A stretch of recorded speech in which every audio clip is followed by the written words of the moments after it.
Like many mums, Anne GITHUKU-SHONGWE was worried about how much time her son spent playing games on his mobile phone. After 15 years of travelling across Africa for the UN, she'd seen plenty of young people who looked like they'd lost hope, but did have a mobile phone. That's why she decided to start AFROES.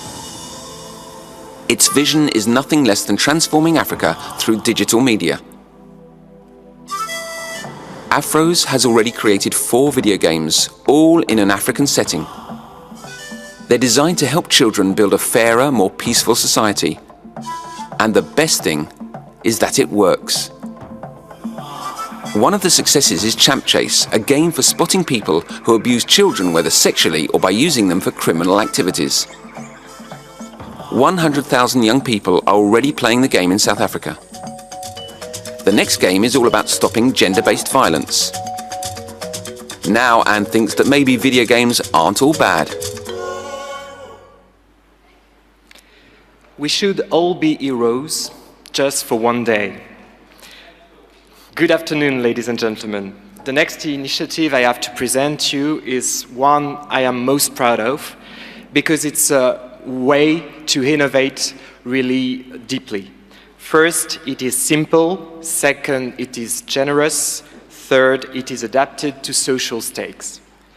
Afros est une solution d'apprentissage tournée vers les jeunes pour pouvoir créer un It's a learning initiative for youngsters to create a new future for them. GITHUKU-SHONGWE, formerly employee of the UN, committed herself 100% to this project to create something new for young people, abiding by the values and supporting the values of our continent, Africa. The purpose is to give added value to opportunities of their continent rather than imposing on them our own vision of things.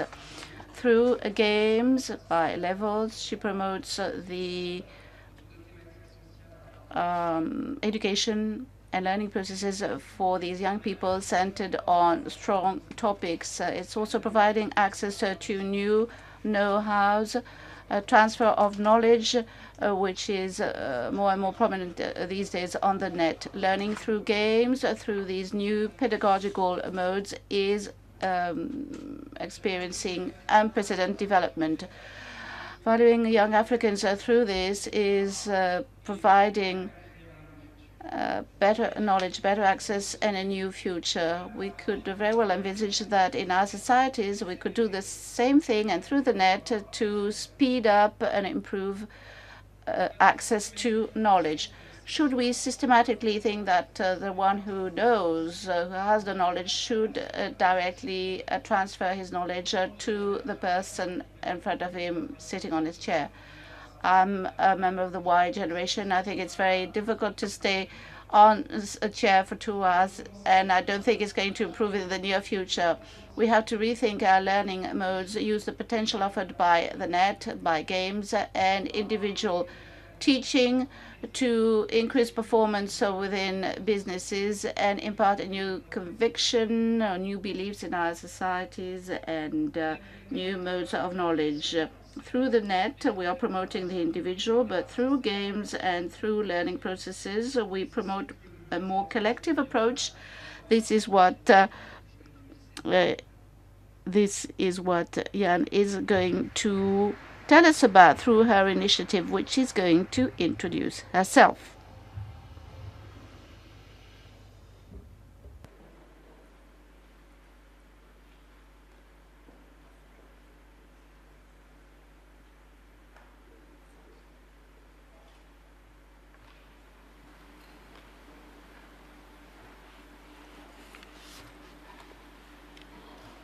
Good afternoon, ladies and gentlemen. Thank you, Alex, for your very generous introduction. I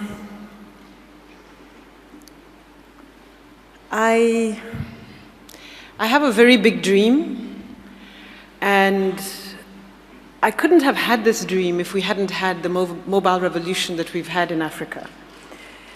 I want to invite you today to join me in rethinking possibility for Africa.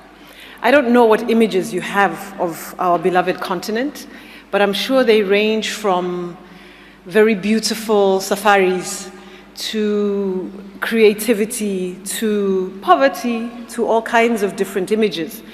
But what we are seeing today, and where is that thingy? Alex, where's the... This one? Okay. Where do I point it? Yeah? I think the great news is that Africa is rising. I don't know if you've been following the news, but this was the cover of The Economist, I think in November. And I believe that even though currently the rising Africa that we're hearing about is largely at the top of the economic scale, and is for those who are already privileged, that there is real hope in the young Africans. And that I think we can actually make the whole continent of Africa rise if we were to just invest in getting this new generation of young Africans to really believe in possibility, to have hope, to explore the prosperity. So what we want to do at Afros is to shift the despondency and apathy that we see among some of our young people and transform them into custodians of our future. We have today access, we have today close to 300 million young Africans who have access to mobile phones. They may not be fancy iPhones or fancy smartphones, but they're phones all the same. They're feature phones, largely Nokias and Samsungs and LGs and so on. But they're feature phones that we're able to access.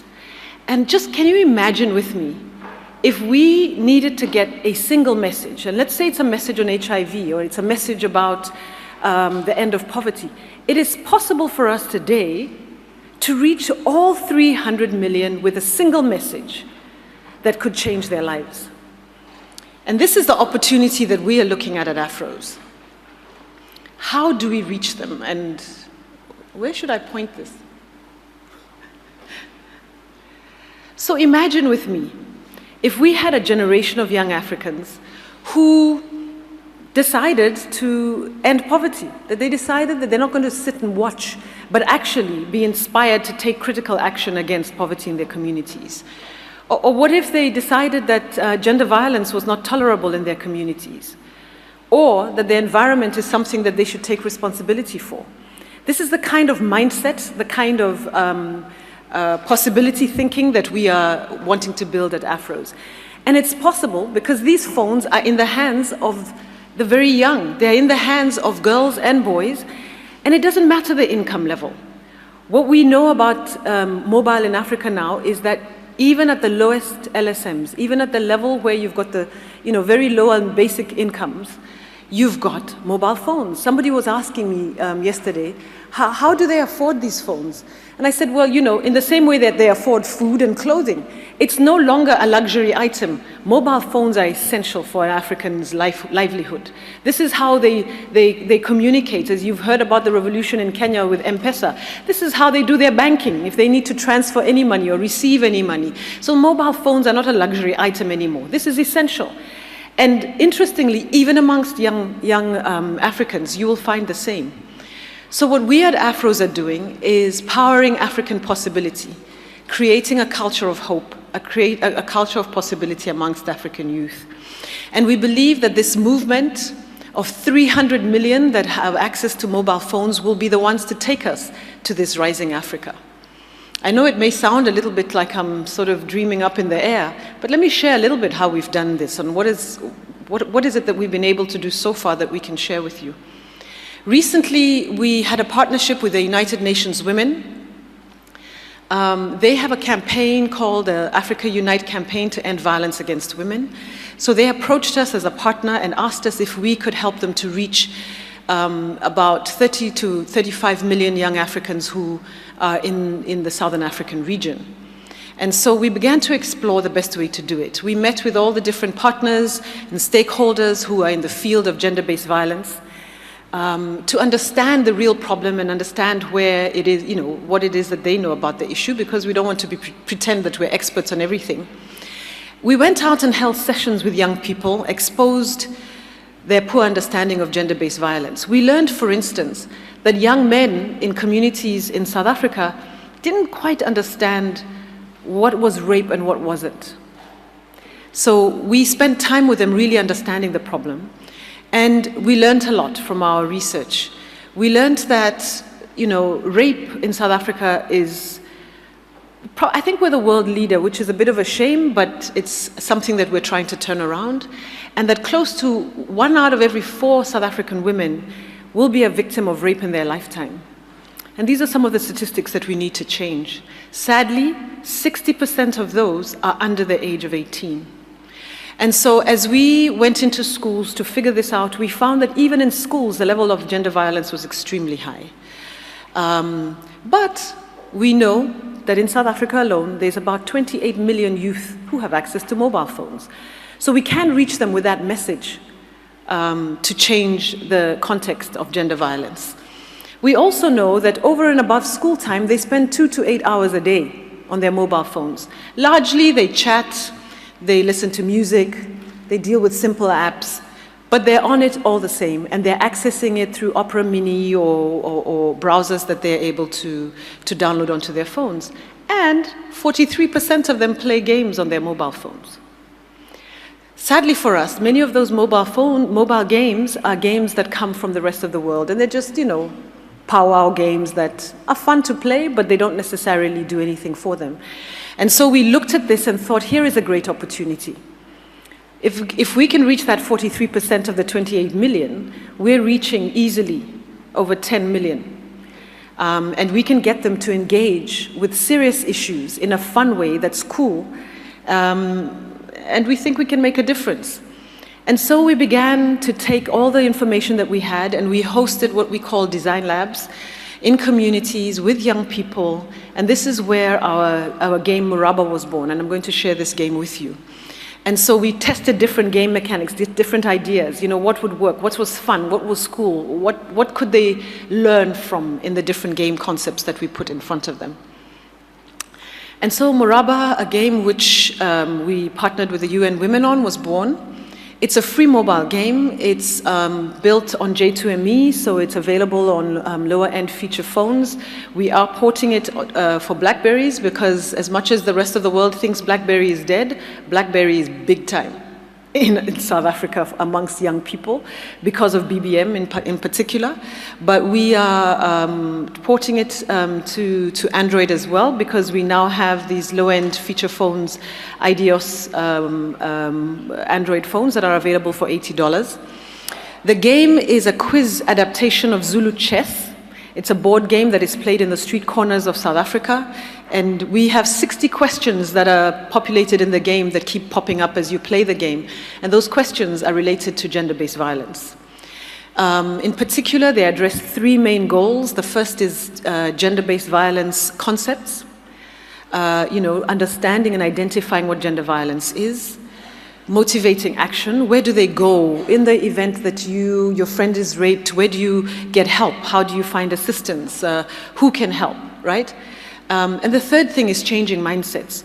We've got very dangerous myths that we find in communities, and I'm sure even in the communities here in France, you must have some very interesting myths which would prevent the ability to actually progress around a particular issue. So for instance, on the issue of HIV, you may have heard about this, it's a very common story told around the world. There is this myth that a person living with HIV has sex with a young virgin, then they are healed. And so these are some of the things that perpetuate gender violence. So we wanted to use this game to actually correct some of these myths. Let me just illustrate the game for you. Oops. Okay, so how do I make this play? This is a video. Do you know how I make it play? I should just click on it and it plays. Yeah, just click on it. It's not there. Oh, what a shame.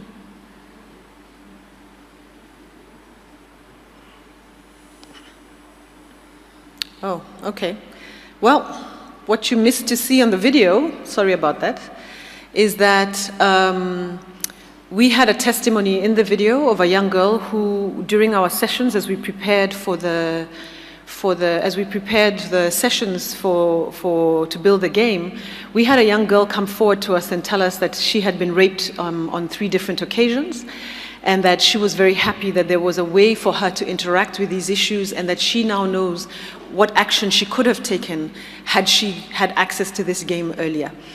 In the video, there is also a teacher that is interviewed, and she, in the interview, talks about the fact that she's been teaching for 20 years, she's been teaching her students about gender-based violence, and during the whole time that she's taught them, they've always treated these issues as if they're just for writing tests.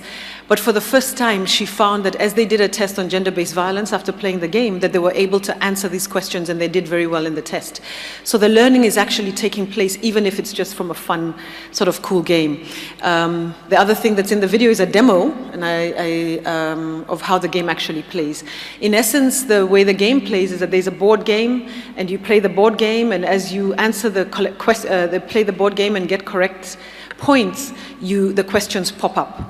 It's a very simple game, but it's very powerful in its ability to actually communicate this message. So you might wonder, how do we know that this game is successful? We built this game and all our games with an impact in mind and measuring of impact in mind.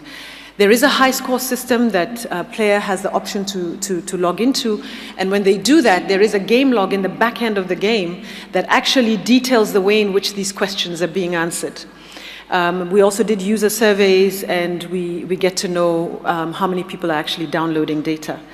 This is an example of the log. So of the 60 questions, you can actually track how well they're answering the questions. And if you just look at the next slide, you'll see that we were able to, using this game log, study the fact that in the first session of playing the game, the kids would answer the question, say 85% correct. The second time they played it, there was a 5% improvement.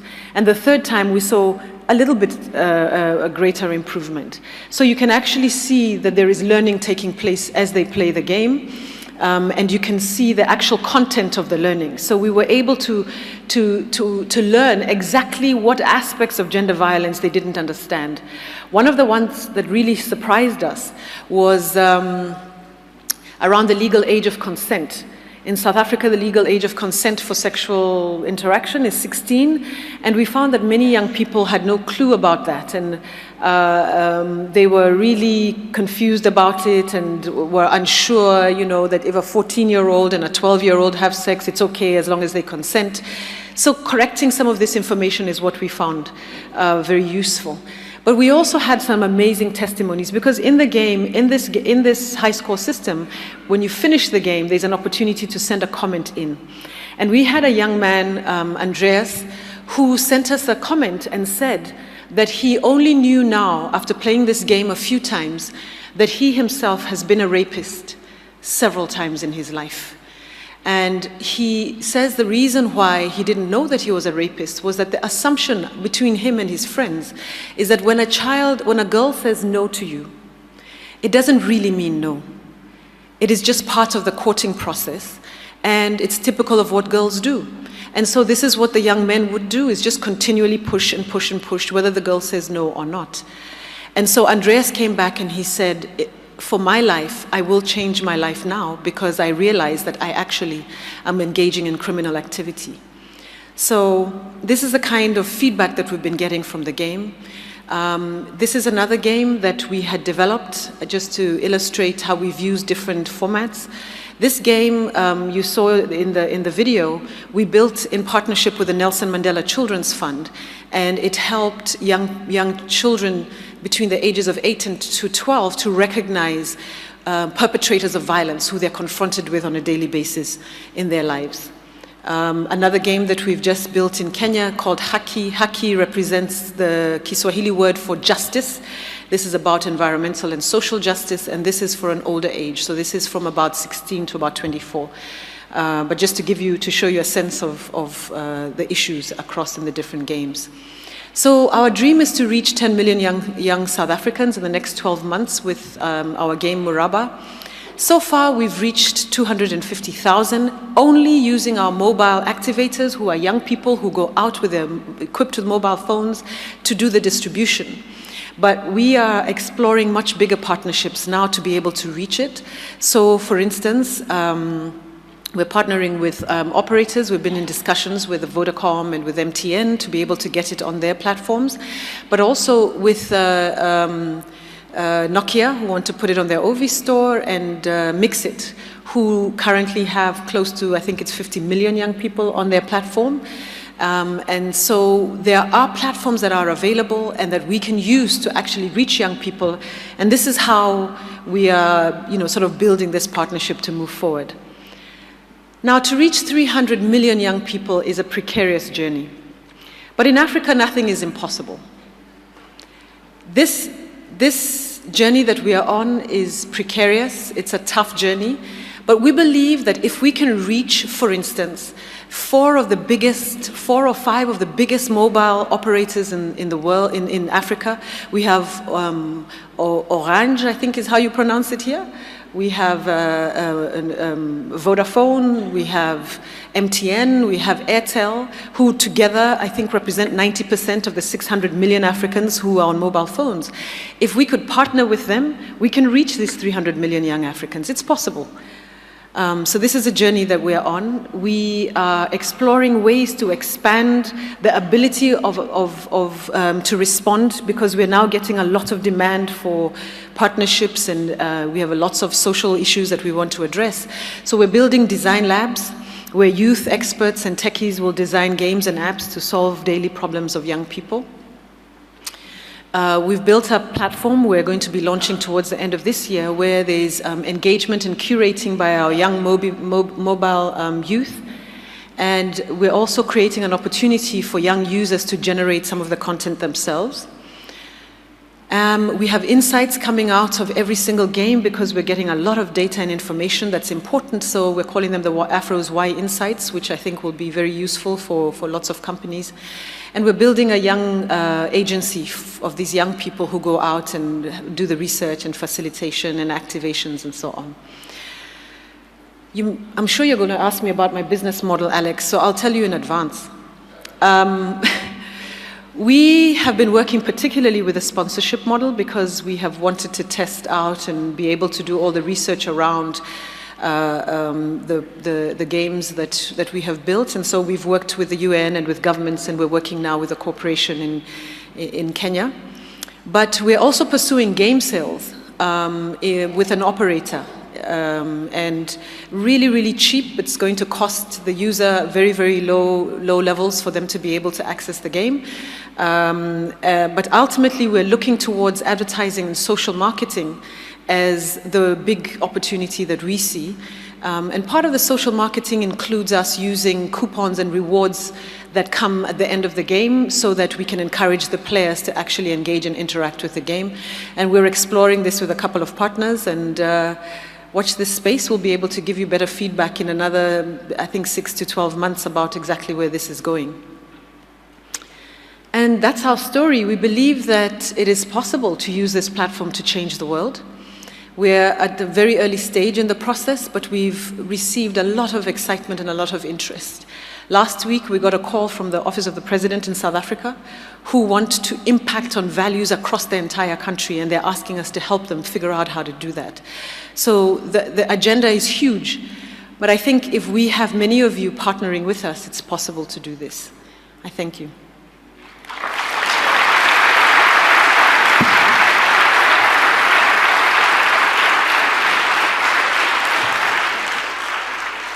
Thank you very much, Anne. I think it's a great opportunity to speak about this very interesting initiative.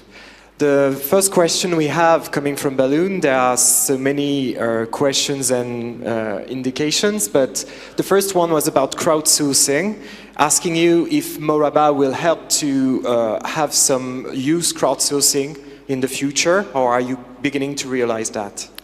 Yes, the design labs that I mentioned, one of the things that we are exploring is how to actually crowdsource solutions from young people And then the winning ideas come together to the design labs, and we can then sit down with the techies and with the different design experts, and together we can then create the actual solutions that go out to market. So that's how we're thinking about crowdsourcing, so to really crowdsourcing solutions. Okay. The next question was about the idea of how do you try to introduce these games directly to schools and directly to teachers? Have you got a specific plan about that, and how do you manage that? You know, we started off initially and had lots of people saying to us, go to schools, that's where young people are. My strategy and sense of this was that there is already quite a bit of activity going on in the formal education sector. And so one of the ways to do this is to look at popular culture. And so our entry point is popular culture, but what we've done is that we've approached schools not to be in line necessarily with the curriculum, but to work with students after school. So we've developed an after-school program that we're working with township and informal settlement schools across South Africa. The Department of Education has asked us to get Muraba, for instance, into all the schools.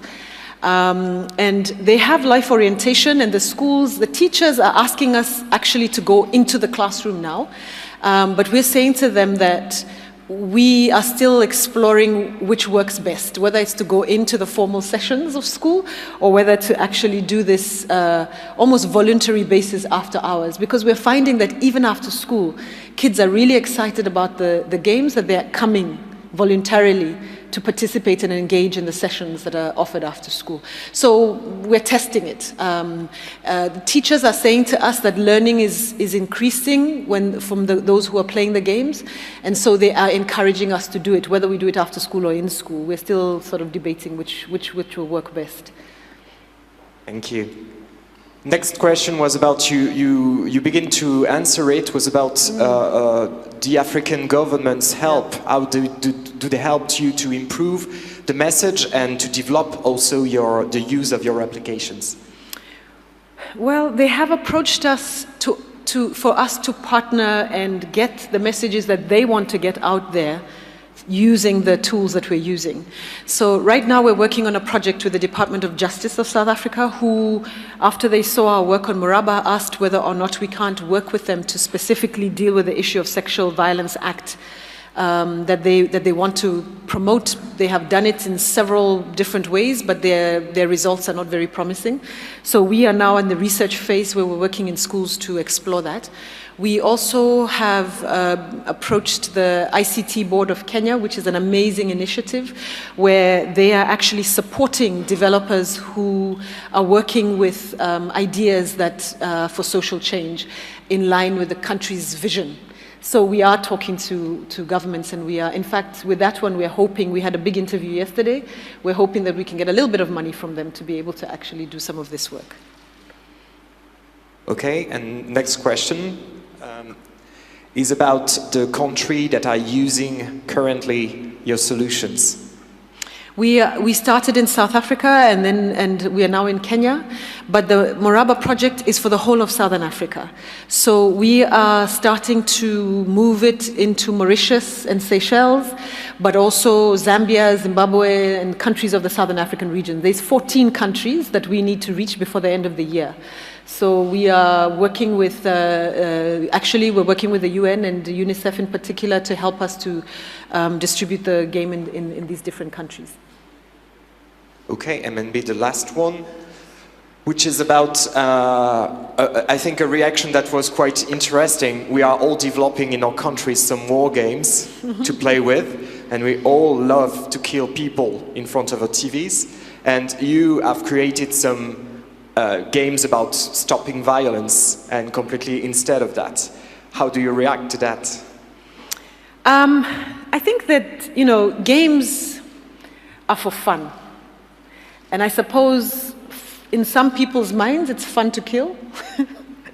In my mind it's not so much fun. But I also don't want to be foolish and say that we're building these games, you know, with this big altruistic motivation and that nobody should kill. The game Haki that we built in Kenya actually does have some sort of shooting. But what you're doing is shooting the enemy who is destroying trees and destroying children and so on. So we've brought in some of that in there because that's what makes the games fun and that's what keeps people engaged. But we've also noticed that there's an entire community of serious games who are not necessarily about war games. And so we are part of the community of games for social change. And those communities are looking for creative ways to do this. I actually came to this issue of games through my son. I have a 16-year-old son, Zawadi, who's crazy about games, and he lives on there and really I got to this because I realized that I'm going to lose my son if I don't find a way to engage with him in the same language. And I started watching him playing FIFA games and was fascinated by the fact that with these FIFA games, he was actually making a lot of very strategic choices as the manager in the game. And so there are ways to do it without killing. And that he was doing Civilization, playing Civilization as well. And it's a history game. And even if there was some killing in the game, he was making choices as an African leader. So there are examples out there of games that are not just war games, but games that actually teach and learn, but they're still cool and fun. And we want to make sure that it's fun enough for kids to want to be part of it. Otherwise, they won't play the games. They'll just minimize it. Thank you very much, Anne. I know that you want to create hope, but I think you give us a little bit of hope in what internet could be in the future. Thank you.